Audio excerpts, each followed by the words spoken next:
Have you ever felt like there's something more to life than what you're currently doing? Do you see the world differently than everyone around you? Do you ever dream of achieving big things but feel stuck? We're Tiffany and Sid, and we are the Cycle Breakers. Not long ago, no one believed in us. The people closest to me said I'd make a great receptionist. And mine completely abandoned me and left my life. We started our journey 5 years ago in a basement. Now, we live our dream life in the Smoky Mountains of Tennessee. But how did we get here? We saw a life that was much better than the one we were living. And broke through the blocks that hold most people back. Like self-sabotage, crippling self-doubt, and the fear of rejection. But we knew we were made for more, so we bet on ourselves to make the life that we wanted. And jumped into a life dedicated to breaking old cycles and patterns. And now we live on 97 acres in the Smoky Mountains. We travel the world speaking on stages, and we help a small army of people break their cycles as well. We're the Cycle Breakers, and we break through blocks that are holding most people back so we can go live our dream life. Welcome to the Cycle Breakers Show.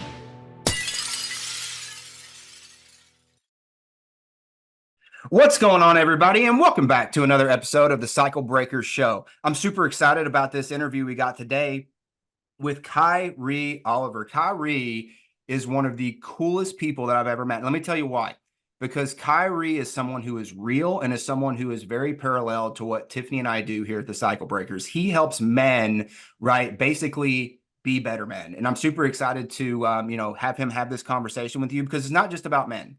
It's about every single person, right? And the things that he's going to talk about, be a better person. And at the end of the day, that is what we want on this show. So Kyree, man, welcome to the Cycle Breakers Show. Thank you, man. Thanks for having me on. Oh, dude, we're so excited. We're so excited. So maybe let people know a little bit who don't know who you are. Let people know a little bit, who are you? What is your life, man? And what do you do on a day-to-day basis? That's a tough one. I'm a husband and father first. Yeah. And then I call myself kind of a professional big brother. And not always older brother. I have clients who are older than me. Most of my clients are between 18 and 30, and I just turned 30. I help men navigate uncomfortable conversations with themselves. I help people shift that internal dialogue that's just always running, that's always telling us something good or bad. And I help people better curate those conversations with themselves. I find that left to your own devices, it can oftentimes go down this messed up spiral that happens a lot. Until we take ownership over, like, what am I feeding in and then what am I putting out? And so it's helping people start navigating the stories around my inner dialogue. What has created this inner dialogue or my identity? And it's a culmination of stories that I've told myself about my life up to this point. Myself, other people, the world, society. And we start shifting some of these stories, which help shift some of these internal conversations that output better outcomes for people, whether it's personal life, business, money, relationships, whatever it is. We create better outputs by curating better inputs for ourselves. I love how you ended that, outputs and inputs, because isn't it crazy that like everything really, whether it's business, whether it's life, it just seems like everything comes to back down into input equals output. And you said something in there that was really cool that I really like and that I really would like to dive into. And you talk about identity. I'm a big believer that everything begins with our identity. And it doesn't matter what's going on. If our identity is right, we know how to fix it because we know who we are. Maybe before we get kind of going into like maybe shifting our identity, maybe tell me or tell our audience here, when was it that you broke your cycle in regards to your identity, in regards to those thoughts that used to run in your mind? Maybe, before you were out in Arizona living your dream life, like I know you are now, you're similar to me and Tiffany, right? We're in the Smoky Mountains. We're in this awesome place. You're in Arizona. That's an awesome place too. I'm curious, when was the cycle broken for you? And maybe what was the biggest indicator that, really was what made you decide, I got to change, I got to figure this out? Yeah. So I was 19. I pretty much just turned 19. I think I was maybe a few months in. I stopped playing football, or I was at least deciding to stop playing football. And that had been a big part of my identity, right? Kyree Oliver, the athlete. I played Division I football. I was off to college. I moved back home. Now what? And I didn't know the now what. I didn't know who or what I was outside of the thing that I did. And that it was I would say it was very scary because I just don't know what else there is. Like, if I'm not going to do this for the rest of my life, what is it? I think that's kind of what started me into the personal development space. So I read Man's Search for Meaning was the first like personal development book I read. Um, and I started lining up kind of my own problems with like the author of the book was a Holocaust survivor.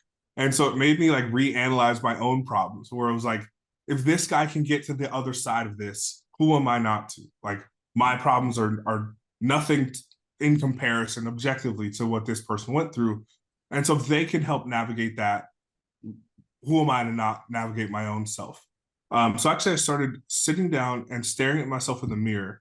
I did it for an hour, about 3 days a week for about 18 months. Wow. And I would say that was my cycle break. I was living in a trailer at the time. So literally like my bed, there was about a foot gap between my bed and my closet. That was just a mirror. And I would put my phone on the other side of the trailer and I would just sit and stare at myself. And you meet yourself in those silent moments of solitude. You meet the good, the bad, the ugly. Here's what I love. Here's what I hate. Here's all the stories, remember, that make up our identity. I met all of those things. And I got to have conversations with all those things. I got to have conversations with myself. I got to heal. I got to break in some ways. I got to hurt. I got to feel pain. I got to experience all the things in solitude. I got to do it all on my own. And I think the output of that input was a person who understands themselves, who accepts pieces of themselves, who started to accept the people around me too, people I had been blaming for other things or for why I was this way or why I felt this way about something. And I think it started the healing process, which probably took, the big part of it probably took another 3 or 4 years after that, to really forgive, to really find gratitude in pain, to really find the purpose of the stories that I was now telling myself. Dude, that was deep. 18 months, man. That is, woo. That was a lot. That's awesome, man. I hear stuff like that, and it just makes my heart like just warm up because it's like, wow, like this guy's been through it and he gets it. Yeah. And he's not just, I get it, like I think a lot of people get into this space because they read something. You've actually lived it. And I think like living it just makes you, that's a big part of what makes you so powerful that I feel right now as we're talking, because like I feel you, man. Like I feel your energy. And that is like super, super cool. Like what you talked about, a lot of the stories that you had in your head. And I think a lot of people right now are fighting those stories. They're fighting those patterns of, we could go over basic ones that people, I'm not good enough. I'm not worthy. Like, what is all this for? Was a huge one that I used to get. Like, what is all this for? I used to feel like the sky was falling and the walls were closing in, man. What were some of the thoughts that you were fighting, I guess, like when you were going through that? I think the biggest one was around my dad. And that I was relegated to, now that sports wasn't gonna make me rich and famous, my new standard, I think that, or maybe what I was afraid my new standard was going to be, was as good as my dad had been. Okay. And that scared the shit out of me. That was like, okay, that's not good enough. That's not what I'm looking for. That's also like what caused a lot of the pain up to this point, and not really having this direction of what is a man, how does a man carry himself? How does a man handle his relationships, his finances, his career? I wasn't shown those things, and not on purpose. And he wasn't absent. He was just very inconsistent. My parents got divorced when I was 2 months old, so I don't know what it's like to have the parents in the house. Even with me and my wife now, like her parents were married for I think 33 years, and that's all she knows. And I didn't have dad at home, so that's all I knew. And so like we've literally talked about it multiple times. Like me having my wife and my children in my house is the first time that I've lived in a home with mom, dad, and kids. I didn't grow up with that as the kid, so now I get to grow up with that as the parent. And I think it's on the backside of moving through these stories that I'm allowed to do this now, and that I'm allowed to do this, at least what I would call correctly now. And so a lot of it was just fighting with who I thought I might become if I wasn't intentional. I think that was probably the scary thing, was if I don't really, really pay attention to this more than anything else in my life. Who will I become on accident? And I realized that eventually who you tell yourself you're going to become is who you become on accident. And so I just shifted who that person was. And now who I'm becoming in all areas is a natural consequence of who I've told myself I'm supposed to be. Man, like your story with your dad, and I'm gonna cry. That that hits home for me because my parents are still married and they're still around. But we've talked about it on this show. Um, they might as well have been absent. Um, they didn't understand me. I was the redheaded stepchild. I didn't fit in the family. Yeah. Family's not a part of my life at all. I don't talk to them. My son, you have two beautiful kids, man. I know that. We got little Chad, we got little man who's 2 years old, and he doesn't know anybody in my family, even though he was named after someone in my family. He doesn't, and if I cry, when I cry now, I cry because of my dad. Because all I really wanted as a son, his only son, was to be seen and to have a friend. I never had that. And that broke me until I was able to break things and break the pattern that I had fallen in. And I still feel it to this day, man. And I know there's a bunch of other people that, they have family, but their family doesn't get them. And that man, like I'm over here like weeping, man. Like that was huge. Wow. You know, man, let me pull myself back together here. Got it. Got it. You made me cry, man. So we've talked a lot about your identity, and obviously, like, people are going to hear affirmations. People are going to hear, mirror talk, quote unquote. I know I want you to kind of break down though, like it's a lot more than just getting up and saying something to yourself in the mirror, because I think a lot of time, at least for me, I used to stand in front of the mirror and tell myself lies, and I knew I was telling myself lies. That's it. So I could tell myself all the things I wanted, but I didn't feel it. And it really took me to break the cycle to actually be like, no, you are. No, you are. Here's the evidence. When people are wanting to, like, they get it and they're like, I don't know who I am and I need to change my identity. And I Yeah. know I'm broken because of that. Maybe take people through what you help people with in regards to this is, maybe where to start, the best way to start, the best thing to do. Because I know a lot of people have questions about that listen to this show. Yeah. So I work with mostly successful men, financially successful men whose personal life or personal character hasn't caught up to the financial success. So these guys are pretty hard-headed. They're all smart. They all have crafted really good lies that they tell themselves. Mhm. And so my way of breaking through that is maybe a little bit more direct or maybe a little bit more confrontational than what some people want to do with themselves, and that's fine as well. But what I have them do is I have them tell me the current story. What is the current thing that's operating in your head? Why am I not good enough? What can I not do? What am I not allowed to be? And I just start poking holes in it and I start asking questions. And like so many other things, because I found that, the things that I've moved away from that I used to believe was because I asked the right questions and I couldn't find an answer, or other people couldn't find an answer for me. And I went, then I don't know why I believe that. And so we ask a lot of why not. When somebody says, well, I just can't do X, why not? Who says? Where's the rule? What's the thing? Who told you that you're not allowed to be worthy? Who told you you're not allowed to be happy? Who told you you're not allowed to feel fulfilled? Who told you you're not allowed to think this way, do this way, act this way? And it's not that, this is what I also try to guard people against. It's not saying, here's what I've been told, so I'm going to do the exact opposite of what I've been told, because now you're just serving a new master. And I see it in politics, I see it in religion, I see people just doing a reaction to what they didn't like about themselves, as opposed to saying, here's what I've been told, here's the opposite of what I've been told, where do I fit in here? And let's find the middle ground, let's play around with the gray area. So I think I invite people to start playing with their gray areas. What do you actually want? Who do you want to become? I have my clients lined up on characteristics. So I have you choose 10 characteristics as to how you would want to be described. And then you're going to rate yourself on a scale of 1 to 10, you versus your ideal self. And your ideal self was always you in 20 years. So who you are now compared to who you are in 20 years, 10 characteristics, scale of 1 to 10, and then we update it every month as we're working.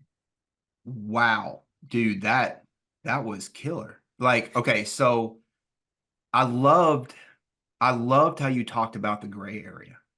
That, man, that was big. Like, you know, we say the same thing, but in different terms. Here's what I mean. I talk Yeah. about opening a door.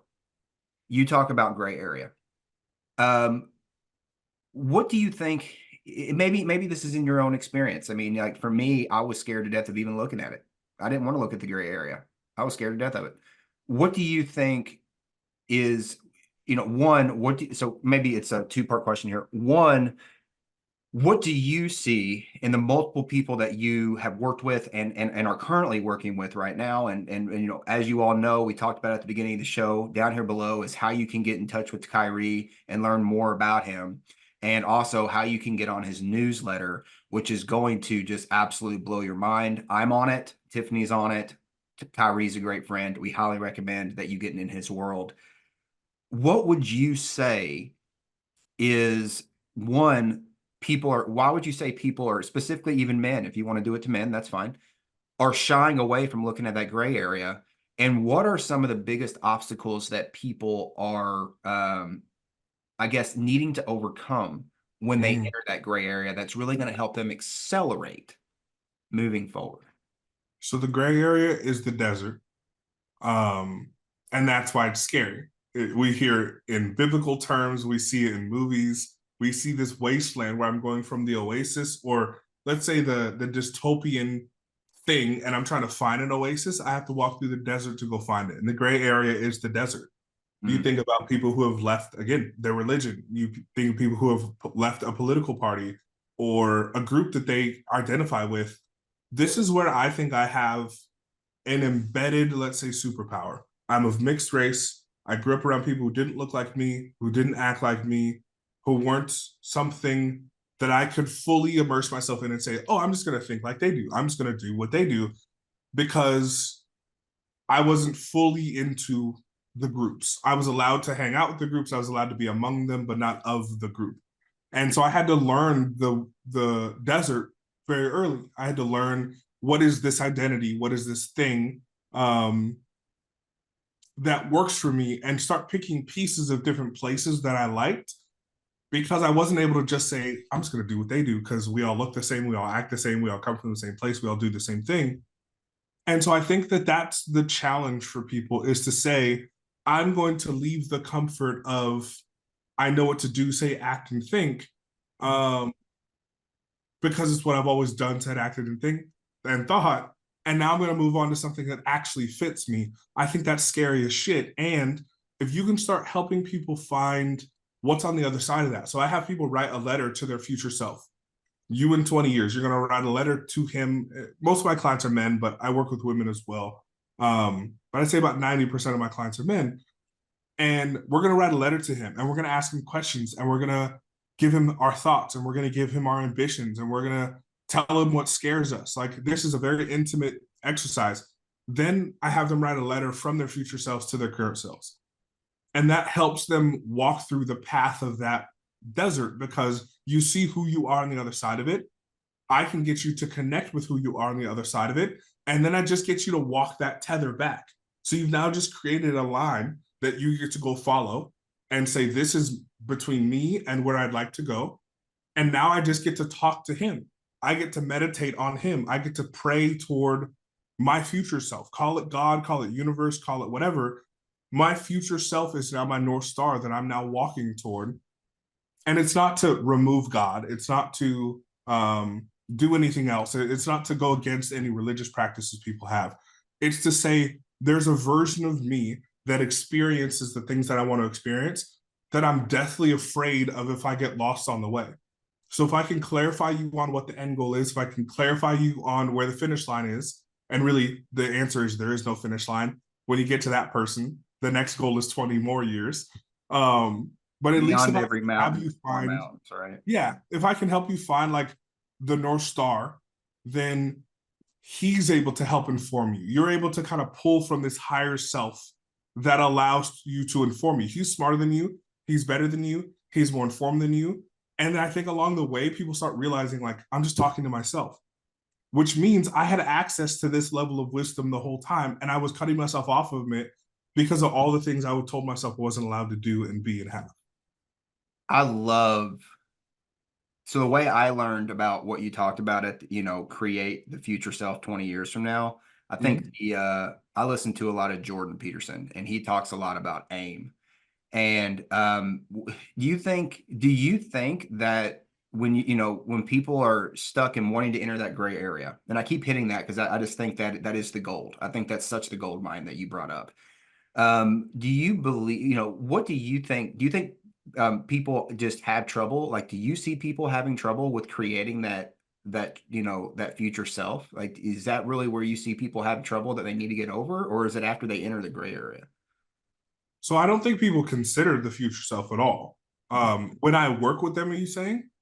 Well, yeah, just like in general, like with what you see. Yeah, I don't think people consider it. And that's what I tell my clients when they're struggling. When they're like, dude, I just don't know how to like craft this thing. And I have examples that I send them, and I have practices, like I have prep questions for them as well. So I try to help guide them toward it, but I really want it to be as organic as possible. What I tell them is the people you look around and see who you thought were happier than you or more fulfilled than you, they've never considered this. Mm-hmm. So most of the people that I see moving around are willfully blind to this.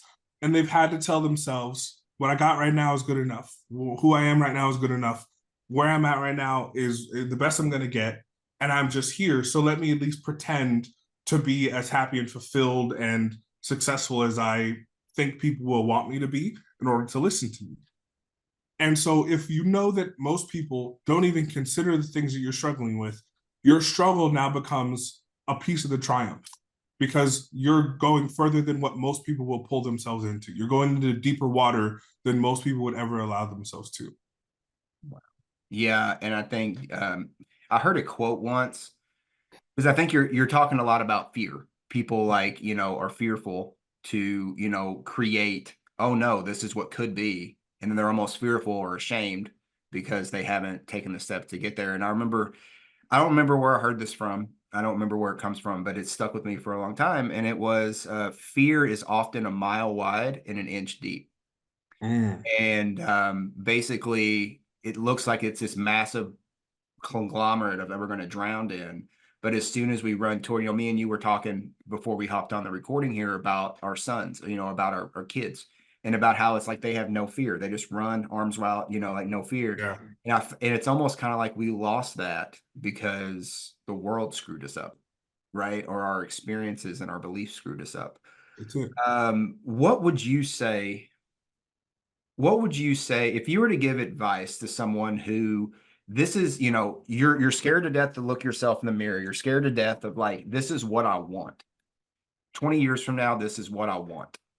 And, we've talked a lot about identity. We've talked a lot about stepping into that identity, maybe touch it from a different angle.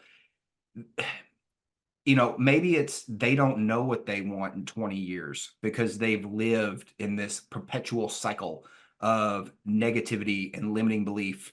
And I'm not good enough and I can't do it and I'm not worthy. What would be maybe a piece of advice that you would give when creating, like, okay, I'm going to sit down and I'm going to write my perfect day, or I'm going to write out like this specific person that isn't here yet, but I know I can be. What would you maybe, like, I guess the way I'm kind of thinking, asking this question is how would someone get started with that if they were stuck? Yeah. So the characteristics. Okay. It's hard to disagree with, I'm allowed to be more patient. I'm allowed to be more kind. I'm allowed to be more trustworthy. That's a really hard thing to disagree with. So maybe it's not this grandiose thing yet, and that's fine too. But let's just start off with, how would I like to be described? And I have guys who like come in super timid about this. Like, hey man, I heard you do this thing about like my future self. I have no fucking clue who that is. I have no clue what he wants. I don't know any of it. Cool. That's awesome. Just tell me how you'd want to be described by the people closest to you. Go. And I just start writing it down on our little document that we do. Okay, I want you to grade yourself on a scale of 1 to 10. Now, this is you versus your future self. This is not you versus anybody else. Other people are dumb, uninformed. They don't care enough. This is you versus your ideal self. how well are you acting out this characteristic right now versus your ideal self? They'll tell me an answer, usually a wrong answer, and that's fine. And then we go, what happens is actually most of my clients, they go a Nike swoosh with their characteristics. They start themselves up high and they say, oh, I'm an 8 here. And then as we start working, because we have 4 sessions in between this and their next check-in, it always drops. And they go, oh, maybe I wasn't as much of that as I thought I was. Mm-hmm. All right, yeah, I've been hit with some reality. And then they go higher and higher and higher. And that's the whole point. I want you to start off delusional as you can. That's okay too.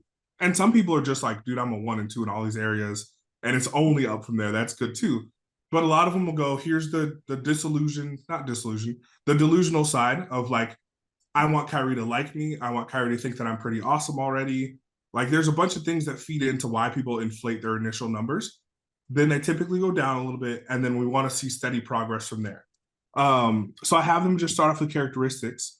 And then I want them to start crafting that story of, again, why can I not have this? And then start poking holes in their own story. So now, again, my clients do it with me, who's done it a few hundred times with people. So I know how to navigate those. But even by yourself, you just have to start going deep enough into who the fuck told me I'm not allowed to do that? This doesn't seem that I'm not asking to be an astronaut.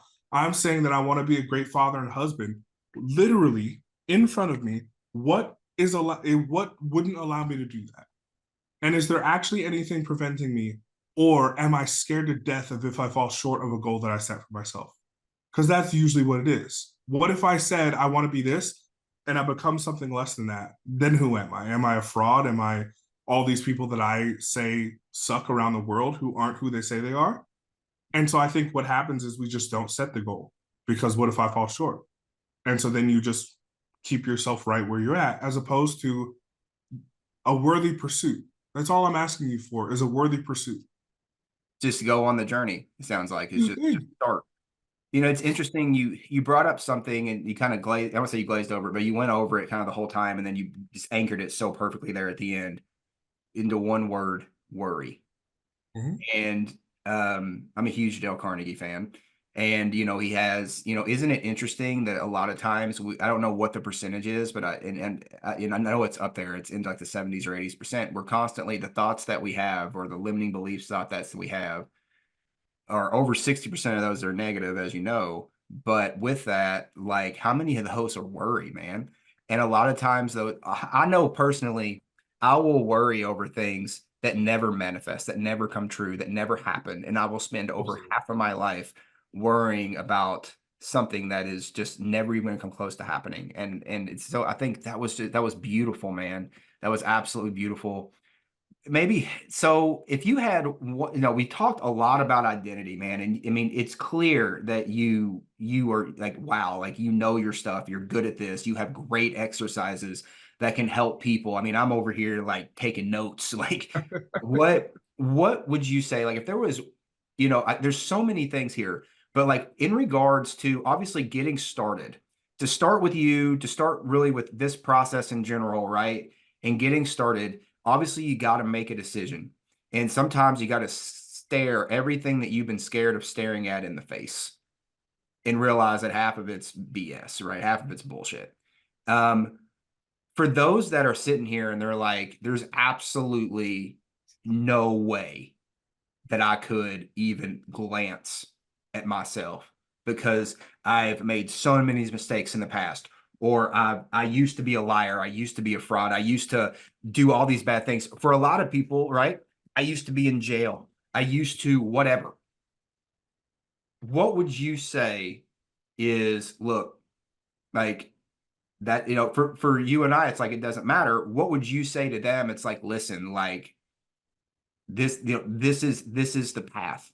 What, you know, like, what is that one, maybe like, this is how you start. This is how you get over that fear of starting. Because you talked a lot about people were fearful. I'm just curious, like, what is the thing, like when someone hires Kyree and they're scared, what is that one thing you're like, we're going to get over your fear right now? They're not going to like it. It's keep doing what you're doing. You're not tired enough of it yet. Oh, you're not ready yet. And that's fine. And at least this plants the seed of, I'm probably going to get more tired of it. And I know what to do when I am. I have to fix the fear. And so the fear has to be worse, or the fear has to be not as bad as where you're currently at. So the fear has to become lesser than my discontent with where I'm at. And it's not there yet, and that's okay. So I would encourage you to come sprinting back here as soon as it's bad enough. So just keep doing what you're doing. It'll get worse. Man, that was beautiful. For those of you, again, this is Kyree. Kyree is one of the coolest people that I know. And it's so cool because he's 2,000 miles away. And I've always known that, if I needed a real conversation with someone who gets it, who's broke the cycle, who's out there not just telling people how to do things, but demonstrating it on a day-to-day basis, Kyree is someone that I would reach out to. Kyree, man, how can this audience reach out to you? How can this audience get in your world? I know you have a freebie down there, which is in the show notes and in the description. What is the best way that someone can get into Kyree's world and really just start immersing themselves in all that you do? Yeah, I think the freebie and the newsletter is going to be really good. I just started the newsletter, but the freebie, it's called 6 Pillars of Power, or it's called Pillars of Power, but there's 6 of them. And it's 6 areas of your life that you can start to grab a hold of, start to gain some sort of control of, or at least authorship of. And they spell out the acronym ANCHOR. So all 6 pillars spell out the acronym of ANCHOR. And this is really this is a solid foundation I get to stand on and maybe feel a little bit more confidence when I'm moving through that desert, or when I'm actively searching this gray area. I at least have these pillars that I can hold myself to and say, if I have these and I have exercises, I have explanations, I have all these things, genuinely, this isn't like a marketing tactic. This won't be free for very long. I haven't made a condensed version yet. Once I make that condensed version, this will no longer be free. This will cost money for the Pillars of Power. And then people get the condensed version as like a lead magnet. And so this is, it's 23 pages. It's a long ebook kind of walking you through how do I build this solidified foundation for myself. So I'd say that's a good starting point. I'm also going to be putting out emails 3 or 4 days a week. I have a course that will be promoted in the emails. So you'll see it's called The Man Inside. It's helping build those foundations of identity. And it's 30 lessons long of how am I building this unshakable foundation that I can then go venture off and always know what I'm coming home to, at least for my internal world. Instagram, just at Kyree, Kyree. Most of my content is on Facebook. So for friends on Facebook, or you and I are friends, you can look on Sid's friend list. It's just Kyree, last name Oliver, Oliver. That's pretty much it. We'll make sure, like everybody, all of these links are down here in the show notes. Real easy, real simple. Just click on them. It's going to take you over to his profile. It's going to take you over to the newsletter. We'll make sure to have this 6 Pillars of Power down here. I was right, 6 Pillars of Power, right? So 6 Pillars of Power are going to be down here at the bottom as well. Kyree's already sent over all that stuff. So we're going to have this ready to go for you. And like Kyree said, it's the 6 Pillars of Power specifically is only available for a short time before he's going to make it cost money, which it should. Because if you haven't just listened to this episode, how powerful Kyree is, and again, you can really tell when someone's walking the walk. Kyree's walking the walk. Kyree, man, thank you so much for being on the Cycle Breaker Show, man. You absolutely just opened the door to so many, I think, burning questions that are hurting people when it comes to their identity and getting started. You're someone that I absolutely love. And I say that genuinely. We've had conversations. You made me cry today. Dude, you're the real deal. And I really, really appreciate your time. And I appreciate you being on the show, man. Thank you, man. Thank you for having me. This is great. Absolutely. Thank you for tuning into this episode of the Cycle Breakers, where this channel is all about helping people clear out the blocks that are holding them back. We have a free gift for you, and that free gift is called our 7-Day Nervous System Reset. The 7-Day Nervous System Reset is where we help you calibrate your nervous system so you can go out there and control your emotions and start to take more control of your life, helping clear the blocks that are holding you back so you can start stepping into that dream life. It's absolutely free, and you can grab it down here in the description. And remember, our friends, let's dare to heal.